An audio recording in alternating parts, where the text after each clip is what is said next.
talk about today: thanks, encouragement, and belief. First of all, thank you to Synergy and Leadership Exchange for sponsoring this award and for all the wonderful programming you do year after year and you manage and plan so well. To the WEM Foundation, in particular to Whitney and Betty McMillan, thank you very much. To Jim Branstad, a board member of Synergy and Leadership Exchange, who nominated me for this award, and for the 5 people who wrote such gracious and humbling words for letters of support. My superintendent, who I work with every day, Becky, my 2 friends and our data and our reading coaches, Jill and Michelle, and to 2 extraordinary parents, Andy and Amy. But mostly I want to thank my family who's here today, because we know as educators, they are the ones who bear the burden when mom or dad are always at work, even when you're not in your building. The second word is encouragement, and that is we need to look around us and encourage young people and second career job searchers to enter our schools, to become teachers. We need fabulous food service workers. We need great custodians. We need secretaries who can greet people graciously but firmly. Who around you isn't working in a school right now? Who needs to work in a school?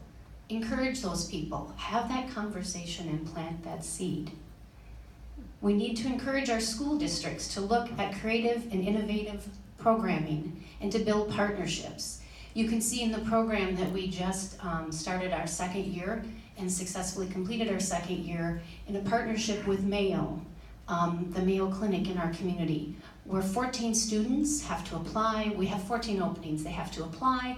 They have to become part of the program. They do an internship a week. They have to do a final project. They have to work with the adults in our community, and they have to communicate boldly.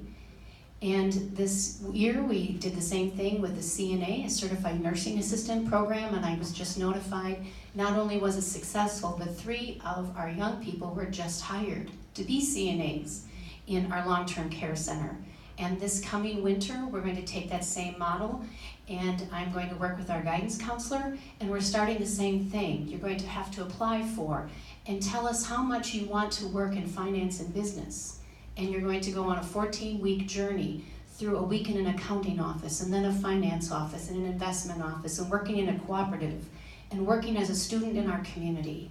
So find those relationships and build those partnerships. And if anybody has any other ideas, I'll take them all. That would be great. Build partnerships with your community. My community is 50% white and 50% Hispanic. We are half and half. And we have had to embrace that.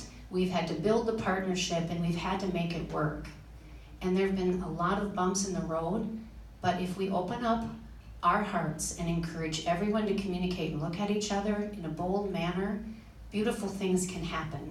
So encourage your people around you to do that. And lastly, I'm going to encourage everyone to hold your school district's toes to the fire. Don't just come up with ideas, but stick to it and make those leaders stick to it and get it done. The last word that comes to me today is belief. And I'm going to read this directly from my phone. Administration is not easy. So often I am faced with making decisions that some won't understand or that won't be popular with the adults in the room. But that is simply the way it has to be. The belief must be that all decisions I make must be made with the student, not the adult, at the center. Again, thank you to the WEM Foundation and to the McMillans and to Synergy and Leadership Exchange for understanding that sometimes it is simply okay to acknowledge the educator, to give life to those we educate. Thank you.